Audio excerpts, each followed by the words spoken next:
नमस्कार दोस्तों, मैं रिकेश यादव। प्यारे दोस्तों, प्यारे मित्रों, आज मैं अमृता प्रियतम जी की एक दूसरी कविता पढ़ रहा हूँ। प्यारे दोस्तों, ये इश्क की कवयित्री हैं।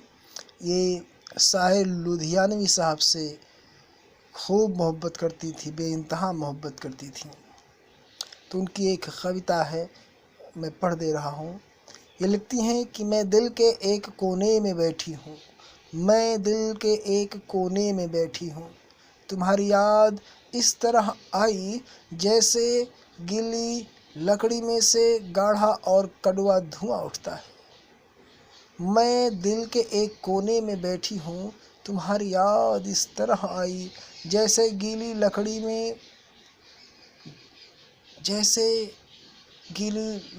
में से गाढ़ा और कड़वा धुआं उठता है।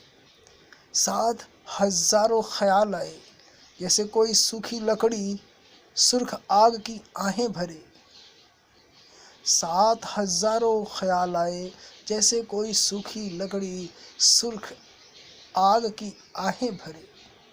दोनों लकड़ियां अभी बुझाई गई हैं, वर्ष कोयले की तरह बिखरे हुए, कुछ बुझ गए, कुछ बुझने से रह गए। वक्त का हाथ जब समेटने लगा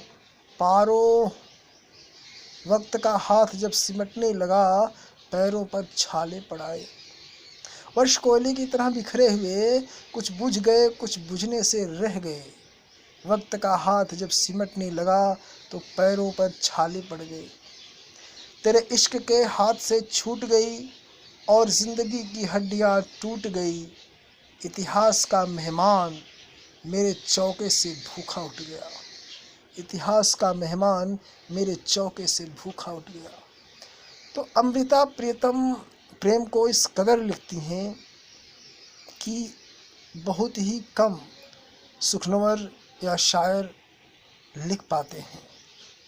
इनकी शख्सियत बहुत ऊंची शख्सियत है। ये लिखती हैं कि मेरी हथेलियों पर इश्क की मेहंदी का कोई दावा नहीं, मेरी हथेलियों पर इश्क की मेहंदी का कोई दावा नहीं।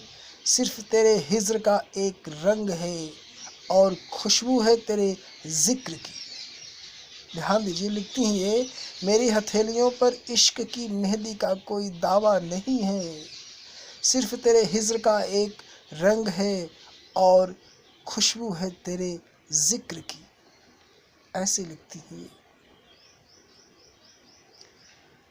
लिखती हैं कि जब कोई रिश्ता बाहरी चीज़ों के सहारे खड़ा होता है, जैसे मज़हब के सहारे से या दौलत के सहारे से या बने बनाए और कतरे ब्योते कानून के सहारे से, उसे कभी मन की पीड़ा का वरदान नहीं मिल सकता। गुलामी का सुख मिलता है पर स्वतंत्रता की पीड़ा नहीं मिलती। वह सिर्फ तभी मिलती है जब वह रिश्ता मन का होता है और किसी भी सहारे के बिना खड़े होना चाहता है, सिर्फ अपने अस्तित्व के बल पर एक खाली जगह।